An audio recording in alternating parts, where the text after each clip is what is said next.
নমস্কার বন্ধুরা, welcome back to my channel the food. আমি শুক্লা। আশা করছি আপনারা সবাই খুব ভালো আছেন এবং সবাই নিজেদের জীবনে ভালো কিছু করার চেষ্টা করছেন। আজকে আরেকটি নতুন রিডিং নিয়ে আমি এসেছি। আজকেও কার্ড সফল করে দুটো কার্ড নেব এবং কার্ড দেখে আমি এই রিডিংয়ের টপিক ঠিক করব। এটিও একটি টাইমলেস এবং জেনারেল রিডিং, যে কেউ যে কোনো সময় আমার এই রিডিংটি দেখতে পারেন। তো চলুন মা সরস্বতীর নাম নিয়ে শুরু করি।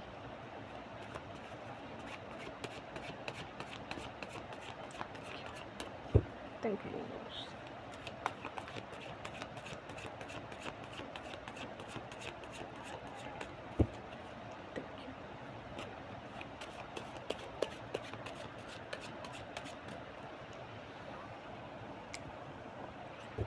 Ten of Wands.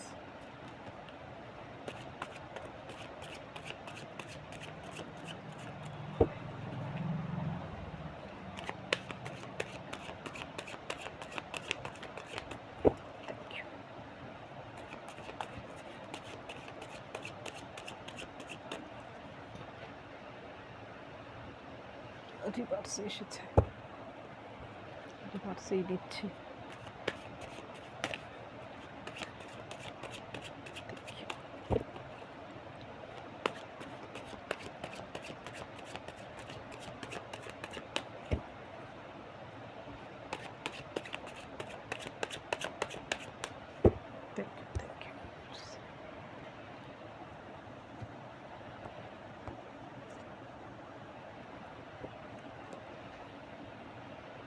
The Moon, Judgment, Nine of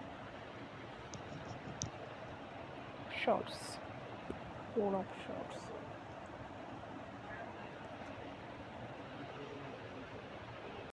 এখানে টপিকে প্রথম কার্ড এসেছে টেন অফ ওয়ান্স, আর এর পরের কার্ডটা রিভার্সে এসেছে কিং অফ শর্টস।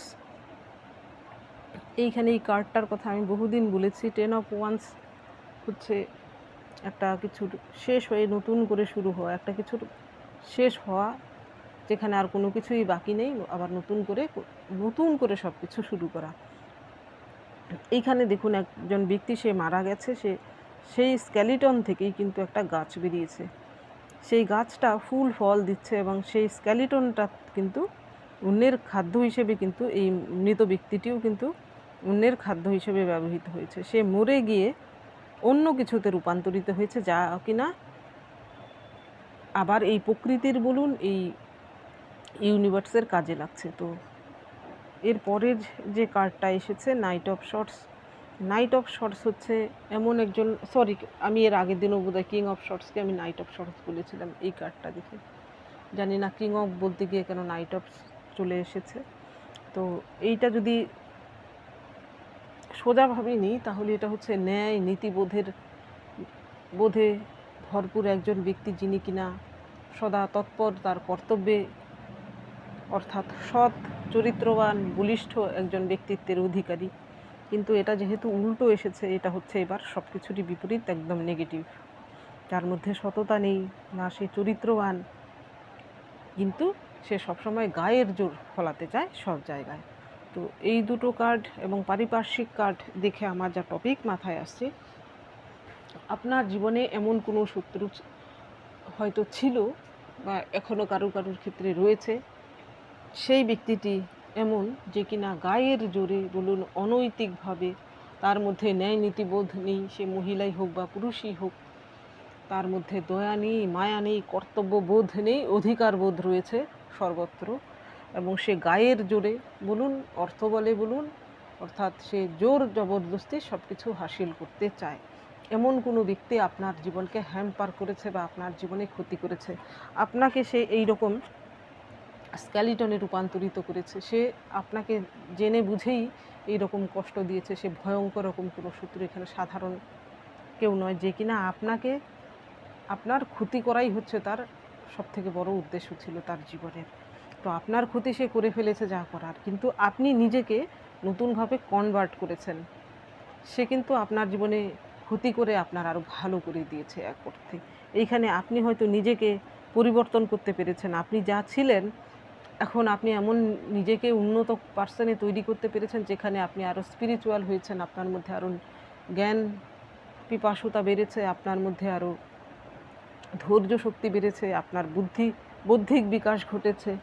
এখানে দেখুন স্কেলিটন শেষ হয়ে সেই গাছ কিন্তু সকলের কাজে লাগছে। আপনিও এখন হয়তো শুধু আপনি আপনার নয়, আপনি অন্যদেরও কাজে লাগছেন। অর্থাৎ এই দুঃখ, কষ্ট, যন্ত্রণা আপনাকে একটা নতুন মানুষে রূপান্তরিত করেছে, যা কিনা আপনার জীবনে জরুরি ছিল বলেই ঈশ্বর সেটা করিয়েছেন। এবং সেই ন্যায় নীতিহীন সেই ব্যক্তিটি, অসৎ চরিত্রবান ব্যক্তিটি, তার জীবনে কী কী হচ্ছে এখানে দেখুন। আপনার যে ক্ষতি সেই ব্যক্তিটি করতে চেয়েছিল, সেই ব্যক্তিটি আপনার ক্ষতি করেও কিন্তু সে আপনার উপকার করে গিয়েছে। এক পর্যায়ে আপনি হয়তো সেই ব্যক্তিটির দ্বারা আক্রান্ত হয়েছেন, প্রচুর কষ্ট পেয়েছেন, আপনার জীবনে মৃতপ্রায় অবস্থায় ছিলেন, কিন্তু আপনি সেখান থেকে ঘুরে দাঁড়িয়েছেন। এখানে দেখুন একটি মহিলাকে দেখানো হয়েছে যে কিনা গ্রেসফুলি এই ব্রিজটা থেকে এই পার থেকে ওই পারে যাচ্ছে। তো আপনিও হয়তো এখনও, অনেকেই হয়তো সেই পরিস্থিতি থেকে বেরিয়ে আপনি গ্রেসফুলি সব কিছু কন্ট্রোল করতে পেরেছেন। আপনার জীবনের সেই সময় যখন আপনি ট্রান্সফরমেশনের মাঝখান দিয়ে যাচ্ছিলেন, এই দুঃখ কষ্টের মাঝখান দিয়ে, উপরন্তু আপনার জীবনে আরও কিছু দুর্দশারও শিকার আপনি হয়েছেন, কিন্তু আপনি সব কিছু মোকাবিলা করেছেন। আপনি এখন গ্রেসফুলি নিজের জীবনে এগিয়ে যাচ্ছেন। সকলেই আপনাকে দেখছে যে আপনি এত দুঃখ কষ্ট, এত কিছু সয়েও আপনার জীবনে আপনি হার মানেননি, আপনি এগিয়ে যাচ্ছেন। অনেকেই হয়তো এখনও সেই পর্যায়ে পৌঁছতে পারেননি, কিন্তু অনেকেই হয়তো সেই সাকসেসের পর্যায়ে পৌঁছেছেন। আপনার জীবনে কিন্তু ঠিক এই সময় আপনি সব কিছু ঈশ্বরের উপর ছেড়ে দিয়েছিলেন। সেই শত্রুটি আপনার জীবনে যা করেছে, আপনি তার সঙ্গে পেরে ওঠেননি ঠিকই, কিন্তু আপনি নিজেকে অন্য রূপে রূপান্তরিত করে ফেলেছেন এবং আপনি ঈশ্বরের উপর সব কিছু ছেড়ে দিয়েছিলেন। এবার ঈশ্বরের আদালতে বিচার হচ্ছে।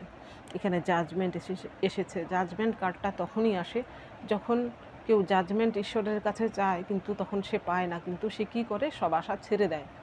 সঠিক সময়ে ঈশ্বর সেই জাজমেন্ট তাকে পাইয়ে দেয়, সে কিন্তু তখন আশা ছেড়ে দেয়, কিন্তু হঠাৎ করেই তার জীবনে সেই জাজমেন্ট সে পেয়ে মৃতপ্রায় ব্যক্তিও যেমন জেগে ওঠে, ঠিক তার এমন অবস্থা। হয়তো আপনিও হয়তো আপনার জীবনে সেই ব্যক্তিবর্গের, যেই ব্যক্তিটি আপনার জীবনে এমন চরম ক্ষতি করেছে, তার জীবনের অন্যায় এবং অবিচারের যে সাজা হচ্ছে, সেটা আপনি হয়তো স্বচক্ষে দেখতে না পারলেও আপনি হয়তো কারুর দ্বারা শুনতে পাচ্ছেন বা নিজে স্বচক্ষে দেখতেও পাচ্ছেন। আপনার জীবনে সেই জাজমেন্ট যেন হঠাৎ করে এসেছে, হয়তো বহু বছর পরে আপনি যখন আশা ছেড়ে দিয়েছেন তখন। এইরকম অনেকই কিছুই কিন্তু জীবনে ঘটে। যাদের জীবনে ঘটে তারা জানে। সেই ব্যক্তিটি এখন সে তার বিচার হিসেবে তাকে ঈশ্বর কী দিচ্ছেন সাজা হিসেবে, এখানে 9 অফ শর্টস এসেছে। সেই ব্যক্তিটি, এখানে দেখুন এই ব্যক্তিটি কিন্তু জানে যে সে তার পুত্রের হাতেই তার মৃত্যু, কিন্তু তবুও তাকে লালন পালন করতে হবে, সেটা হচ্ছে তার দায়িত্ব। তো সেই শত্রুটি আপনার ব্লাড কানেক্টেড কেউ যদি হয়ে থাকে, বা আপনার পরিবারের কেউ হয়ে থাকে, বা আপনার ফ্যামিলির কোনো মেম্বার যদি আপনার জীবনে এমন ক্ষতি, চরম ক্ষতি করে থাকে, তাহলে সেই ব্যক্তিটি তার জীবনে এমন পাপের অধিকারী সে হয়েছে, ঈশ্বর কিন্তু তাকে এমন কিছু সাজা ঘোষণা করে দিয়েছেন যা কিন্তু তাকে মাথা পেতে নিতে হবে। কারণ এখানে তার কিছু করার থাকবে না, সে অসহায় হয়ে থাকবে, হয়তো এমন কিছু সাজা সে পাবে। এইখানে হতে পারে তার জীবনে, যদি সে আপনার ব্লাড কানেক্টেড নাও হয়, যে কেউ হোক আপনার সেই শত্রু, এক একজনের জন্য এক এক রকম হতে পারে। সেই ব্যক্তিটির এমন পরিণতি হতে পারে যে তাকে নিজের পরিবারের লোকজনই হয়তো তাকে ধরিয়ে দিতে পারে, হতে পারে পুলিশের হাতে তুলে দিতে পারে। তার অনৈতিক কাজের জন্য ভয়ঙ্কর রকম সাজা কিন্তু সে পেতে চলেছে। এখানে নিজের লোকেরাই কিন্তু সেই ব্যবস্থাটা তার জীবনে করিয়ে দেবে। সে নিজের পাপের বোঝা সে এমন কিছু তৈরি করেছে যা নিজেও হয়তো বয়ে নিয়ে যেতে পারছে না, পরিবারও চাইছে না তার পাপের বোঝা তারা বয়ে নিয়ে যাক, তারাও যেন তাকে ঝেড়ে ফেলে দিতে পারলে বাঁচে। এইখানে এর পরের যে কার্ডটা এসেছে 4 অফ শর্টস, এইখানে সেই ব্যক্তিটি যেই হয়ে থাকুক না কেন আপনার জীবনের সেই শত্রুর জীবনে এমন অবস্থা অসহায় যে তাকে হয়তো, এইখানে দেখুন এই সজারুকে তার থেকে কিন্তু কাটা তুলে নেওয়ার জন্য তাকে বেঁধে রাখা হয়েছে, সে যাতে চিৎকার না করতে পারে ব্যথা পেয়েও, সেই জন্য তার মুখে কিন্তু একটা শর্টস গেঁথে দেওয়া হয়েছে। তো আপনার সেই চরম শত্রুটি তার চরম সাজা হিসেবে পাচ্ছে এই রকম পরিস্থিতি, হয়তো তার অসহায় পরিস্থিতি, সে তার জীবনের যে কষ্ট, ব্যথা, বেদনা সেই সব হয়তো কারো কাছে ব্যক্তও করতে পারছে না, বা তার সঙ্গেও হয়তো এমন কিছু অন্যায় হচ্ছে যা কিনা প্রতিবাদ করতে পারছে না, কারণ সে নিজেই যে দোষী এই দোষে, তো সেই প্রতিবাদটা কার কাছে করবে? সকলেই তো বলবে যে তুমিই তো এমন কিছু করেছো, এখন তোমার সঙ্গে এমনটা তো হওয়ারই ছিল। অর্থাৎ তার জীবনে এমন কিছু ভয়ঙ্কর রকমের কিছু হচ্ছে যেখানে সে হয়তো কোনো প্রোটেস্ট করতে পারছে না। এরকম বন্দি দশা শুধু নয়, হতে পারে এখানে বেশিরভাগের ক্ষেত্রেই জেল, জরিমানা, আদালত সম্পর্কিত কোনো ব্যাপার, ভয়ঙ্কর রকম কোনো ব্যাপার, এবং খুব কম সংখ্যকের জন্য এখানে সাজা হিসেবে সেই ব্যক্তিটি মানসিক কোনো সমস্যা হতে পারে, আবার অনেকের ক্ষেত্রে শারীরিক অসুস্থতা হতে পারে, আবার অনেকের ক্ষেত্রে মান সম্মানের হানি হতে পারে। এইগুলো তারা সাজা হিসেবে পাচ্ছে। এবার দেখি এই ডেকের মাধ্যমে আমি নিচ্ছি না, আগে দেখুন আবারও 5 অফ শর্টস এসেছে। এইবার দেখব সেই শত্রুটি আপনার জীবনে কে, যার জীবনে আপনার জীবনে এমন ভয়ঙ্কর কিছু করার ফলে তার জীবনে এমন কিছু ঘটছে। জানি না, একবার সফল করা শেষ না হতেই কার্ড বাউন্স হয়ে বেরোচ্ছে। Thank you.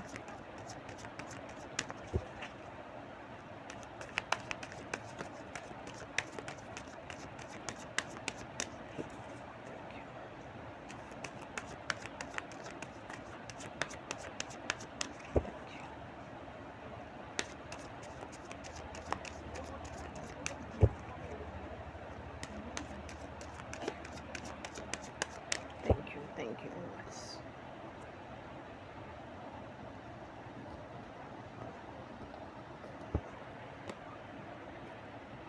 আরে বাহ, আমি কি ডেকটাই উল্টো ধরেছি? হ্যাঁ, সরি। তাহলে এটাকে আমার রিভার্সে নিলে চলবে না, আপরাইটে নিতে হবে। ডেকটাই আমি উল্টো ধরেছিলাম। 7 of Pentacles, the Sun, Page of Pentacles, the Fool, বাপরে, পেন্টিকলস। সেই ব্যক্তিটি বেশিরভাগের ক্ষেত্রেই এইখানে কিন্তু পুরুষ হতে পারে। সে ভয়ঙ্কর ক্ষতি যে করেছে, ন্যায় নীতি বোধহীন কোনো ব্যক্তি যে কিনা চরম, কি বলবো, চরম পর্যায়ে টর্চার হয়তো করেছে আপনার জীবনে, সে বেশিরভাগের ক্ষেত্রে এখানে নাইট অফ কাপস আসার মানে সেই ব্যক্তিটি আপনার, যাকে আপনি আপনার কাপ দিয়েছিলেন, অর্থাৎ আপনার হৃদয় দিয়েছিলেন, সেইখানে সেই ব্যক্তিটি পুরুষ মহিলা যে কেউ হতে পারে, কিন্তু সে আপনার এক্স হাজব্যান্ড বা ওয়াইফ, যে আপনার জীবনকে এইভাবে বিচ্ছিন্ন করে দিয়েছে, ছিন্ন ভিন্ন করে দিয়েছে। সে না আছে তার মধ্যে দয়া মায়া, না আছে ন্যায় নীতিবোধ, না আছে তার মধ্যে সততা। এর পরের যে কার্ডটা এসেছে, এর পরের কার্ড এসেছে 7 অফ পেন্টিকেলস।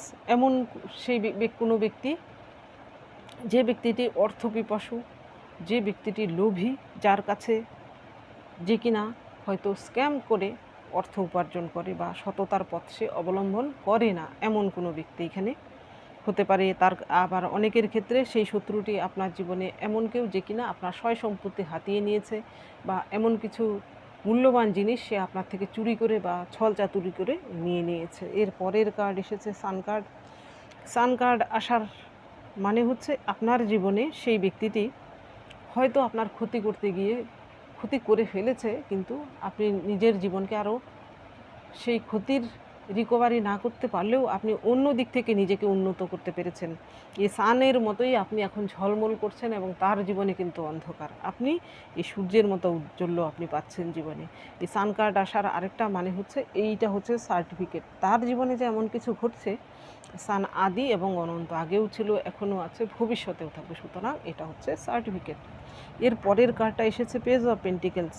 এখানে সেই ব্যক্তিটি যে আপনার জীবনের চরম ক্ষতি করেছে, সেই ব্যক্তিটি হতে পারে বয়সে কম হতে পারে আপনার থেকে, বা আপনার সমবয়স্ক, কিন্তু সে খুবই কেরিয়ারিস্টিক। তার মানসিকভাবে সে অর্থের প্রতি তার লিপ্সা বেশি।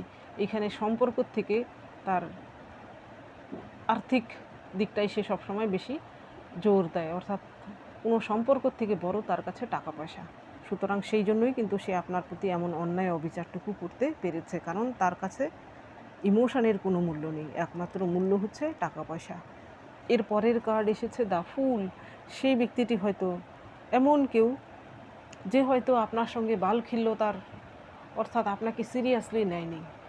এই ফুল কিন্তু সে, দেখুন, সে যদি এইখানে সামনের দিকে মন মস্তিতে সে বেরিয়েছে ঠিকই, সে কিন্তু পড়েও যেতে পারে। এমন কোনো ব্যক্তি যাকে আপনি হয়তো ভরসা করেছিলেন, সে কিন্তু সেই ব্যক্তিটি ভরসার যোগ্য নয়, কারণ সে নিজেই একজন ইম্যাচিওর পারসন, তার মধ্যে ম্যাচিউরিটি ছিল না। আপনার মতো ব্যক্তিকে সে ডিজার্ভই করে না, কারণ আপনি হয়তো ম্যাচিওর একজন পারসন এবং আপনি যুক্তি দিয়ে সব কিছু বোঝার চেষ্টা করেন, এবং সে হয়তো সব কিছু কী বলবো সিরিয়াসলি কোনো কিছু নেয়নি, আপনার সম্পর্ক নষ্ট করে দিয়েছে। আবার এমনও হতে পারে সে হয়তো আপনার ফ্যামিলির এমন কেউ ছোট কোনো সদস্য হতে পারে যে কিনা আপনার জীবনে চরম ক্ষতি করে ফেলেছে, এমনও হতে পারে। সেই ব্যক্তিটি আপনার ফ্যামিলি মেম্বার, আপনার ভাই বোনদের মধ্যেও কেউ হতে পারে বা বন্ধুর মধ্যেও কেউ হতে পারে যে কিনা আপনার সমবয়স্ক বা ছোট বয়সে। এখানে বেশিরভাগের ক্ষেত্রে বন্ধুবান্ধবও হতে পারে। এর পরের যে কার্ডটা এসেছে, এর পরের কার্ড এসেছে 4 অফ পেন্টিকেলস। এমন কোনো ব্যক্তি যার কাছে সে হয়তো পরিবার থেকে দূরে রয়েছে বর্তমানে, সে টাকা পয়সা তার কাছে মূল্য দিতে গিয়ে তার পরিবারকে সে অবহেলা করেছে বা নিজের লোককে সে অবহেলা করেছে। তার কাছে অর্থকরীরই বেশি মূল্যবান। এখন সে হয়তো ফেঁসে গিয়েছে সেই অর্থের কাছে। এবার সব কিছু তার নিজেকে খুইয়ে শুধু অর্থ নিয়ে, সেই অর্থ হয়তো তার জীবনে কাজে লাগছে না। তার সমস্ত রকম সম্পর্ক সে হয়তো নিজেই নষ্ট করে ফেলেছে। আপনার সঙ্গে শুধু নয়, হতে পারে তার পরিবারের সঙ্গেও সম্পর্ক তার বিচ্ছিন্ন। এমন কোনো অর্থ পিপাসু, লোভী কোনো ব্যক্তি, মহিলা পুরুষ যেই হয়ে থাকুক না কেন, সেই ব্যক্তিটি অর্থ পিপাসী এবং লোভী টাইপের ব্যক্তি। এইখানে বেশিরভাগ দেখুন পেন্টিকেলসের কার্ড এসেছে, একটা শুধু কাপের কার্ড এসেছে। তো সেই ব্যক্তিটি কিন্তু কি হতে পারে, টরেস, ভার্গো, ক্যাপ্রিকন, এই তিনটে রাশি বেশিরভাগের ক্ষেত্রেই হতে পারে, বৃষ, মেষ এবং মিথুন। আর কমের জন্য সেই রাশি ব্যক্তিটি হতে পারে বৃশ্চিক রাশি, আর কিছু সংখ্যকের জন্য সেই ব্যক্তিটি দিয়েও হতে পারে বা তুলা রাশিরও হতে পারে। আর সেই ব্যক্তিদের নামের প্রথম অক্ষর শুরু হতে পারে এস দিয়ে, পি দিয়ে, এন দিয়ে, আর দিয়ে, জি দিয়ে, এম দিয়ে, বি দিয়ে। নামের প্রথম, মিডিল বা লাস্ট নেম হতে পারে। এইবার দেখব কি গাইডেন্স রয়েছে আপনার জন্য।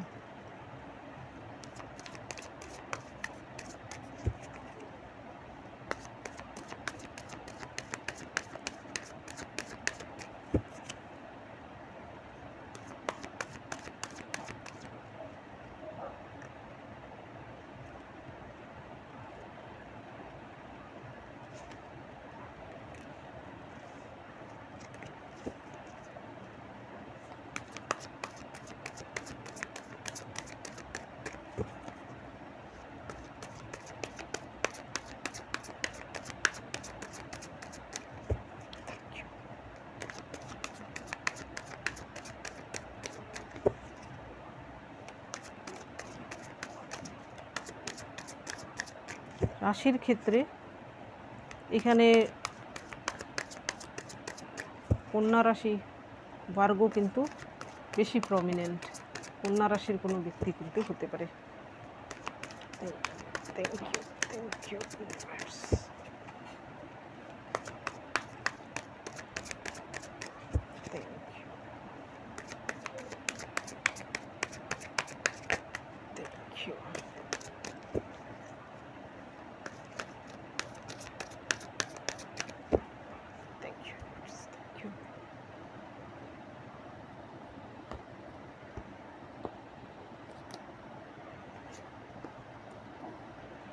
Postponement,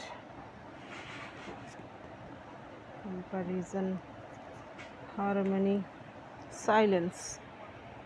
এখানে পোস্টপোনমেন্ট কার্ডটাতে এই ব্যক্তিটির নিজের জামা কাপড় এখানে দেখুন রঙিন রয়েছে, জানলা দিয়ে সে রঙিন দেখছে, কিন্তু তার চারপাশটা কিন্তু ব্ল্যাক অ্যান্ড হোয়াইট, অর্থাৎ এইটা হচ্ছে ফিউচার, রঙিন দৃশ্যটা হচ্ছে ফিউচার। তো বর্তমানে হয়তো আপনার জীবনে ওই রকম ব্ল্যাক অ্যান্ড হোয়াইট, না কোনো আনন্দ রয়েছে, না কোনো খুশি রয়েছে, না আপনি হয়তো গুরু গম্ভীর একটা জীবনযাপন করছেন, যেন সাদামাটা জীবনযাপন, একদম ব্ল্যাক অ্যান্ড হোয়াইটের মতো। তো আপনাকে বলা হচ্ছে আপনার এমন জীবনযাপন হয়তো এটা বর্তমানে পরিস্থিতির উপর নির্ভর করছে, কিন্তু আপনিও এরকম রঙিন জীবন আপনার জন্য কিন্তু অপেক্ষা করছে। এটা হচ্ছে বর্তমান সময়টা হচ্ছে আপনার অপেক্ষা করার সময়। হয়তো আপনার লক্ষ্যবস্তু আপনি যেটা চান এখনই পাচ্ছেন না, কিন্তু ফিউচারে আপনার জন্য রয়েছে। তো সুতরাং আপনি এই পরিস্থিতিতে নিজেকে মানিয়ে চলুন, আপনি ধৈর্য ধরুন এবং স্রোতের সঙ্গে চলার চেষ্টা করুন। আপনার জন্যও কিন্তু এই রঙিন জীবন অবশ্যই অপেক্ষা করছে। এর পরের কার্ড এসেছে আপনার জন্য কম্প্যারিজন। এইখানে দেখুন একটি বাঁশকে দেখানো হয়েছে, এখানে একটি গাছকে। তো এদের দুজনের মধ্যে, দুটোর জিনিসের, গাছের আর বাঁশের মধ্যে কোনো তুলনা হয় না। তো আপনার মধ্যেও এমন কিছু থাকতে পারে যা অন্যদের মধ্যে নেই, অন্যদের মধ্যে কিছু থাকতে পারে যা কিনা আপনার মধ্যে নেই। তো আপনি অন্যদের সঙ্গে তুলনা করে নিজেকে হেয় করবেন না। সুতরাং আপনার মধ্যেও এমন কিছু মূল্যবান কিছু রয়েছে যা কিনা অন্যদের মধ্যে নেই, সেটা আপনাকে সকলের থেকে আলাদা হিসেবে পরিগণিত করে। তো সেই জন্য নিজের উপর গর্ববোধ করুন। এর পরের কার্ড এসেছে হারমোনি। এই ব্যক্তিটি দেখুন এই ডলফিনের সঙ্গে যেন সে খেলছে, তার হার্ট চক্রার সঙ্গে যেন ডলফিনের তার হার্ট চক্রাকে ওপেন করে দিচ্ছে। তো আপনার জীবনেও যদি হার্ট চক্রা বর্তমানে ব্লকড থাকে, এইখানে দেখুন third eye chakra, heart chakra open হচ্ছে। তো আপনার জীবনেও আপনি এমন কিছু অ্যাক্টিভিটি করতে পারেন, এইখানে এক্সারসাইজ হতে পারে, এইখানে ফ্রি হ্যান্ড এক্সারসাইজ হতে পারে, বা কোনো গেম হতে পারে, গান শোনা হতে পারে, গান করা, নাচ, বা আপনার যা করলে আপনার মন শান্তি পায়, আত্মা শান্তি পায়, তো আপনি সেটা করতে পারেন, যার ফলে আপনার হার্ট চক্রা ওপেন হতে পারে এবং তার ফলে আপনার থার্ড আই চক্রাও কিন্তু জাগ্রত হতে পারে। এখানে ধ্যান হতে পারে, অর্থাৎ আপনি যা করে আপনি খুশি হন, লোকে যাই বলুক না কেন সেটা করে যদি আপনার ভালো লাগে তাহলে সেটা করুন। সাইলেন্স এর পরের কার্ড এসেছে। এখানে দেখুন নীরব একটা চাঁদনি রাত, আর এখানে দেখুন গুরু গম্ভীর যেন আকাশটা। তো এইরকম সাইলেন্সেরও কিন্তু একটা, কি বলবো, সাইলেন্সেরও কিন্তু একটা পাওয়ার রয়েছে। সবসময় সব কিছুর প্রতিবাদ শুধু করতে নেই, নীরবতাও কিন্তু একটা প্রতিবাদ। তো এমন কোনো ব্যক্তি বা এমন কোনো কেউ যদি থাকে আপনার জীবনে, যার সঙ্গে আপনি লাউডলি প্রতিবাদ করে হয়তো আপনারই ক্ষতি হচ্ছে, সেইখানে আপনি নীরব হয়ে যান সেই ব্যক্তিটির থেকে। তার সঙ্গে কোনো কানেক্ট করার দরকার নেই, কোনো আওয়াজ করার দরকার নেই। আপনি যদি নীরবতা অবলম্বন করেন তাহলে দেখবেন সেই ব্যক্তিটির জন্য যেন সেটা সাজা হিসেবে পরিগণিত হবে। আমার এই মুহূর্তে এই মেসেজটাই এসেছে, তো আমি এই মেসেজটাই দিচ্ছি। তো বন্ধুরা, এটা ছিল আজকের রিডিং। যদি ভালো লেগে থাকে তাহলে প্লিজ লাইক করুন, শেয়ার করুন এবং সাবস্ক্রাইব করুন আমার চ্যানেলটিকে। আজকের জন্য এতটুকুই, দেখা হচ্ছে পরবর্তী ভিডিওতে। Thank you for watching me.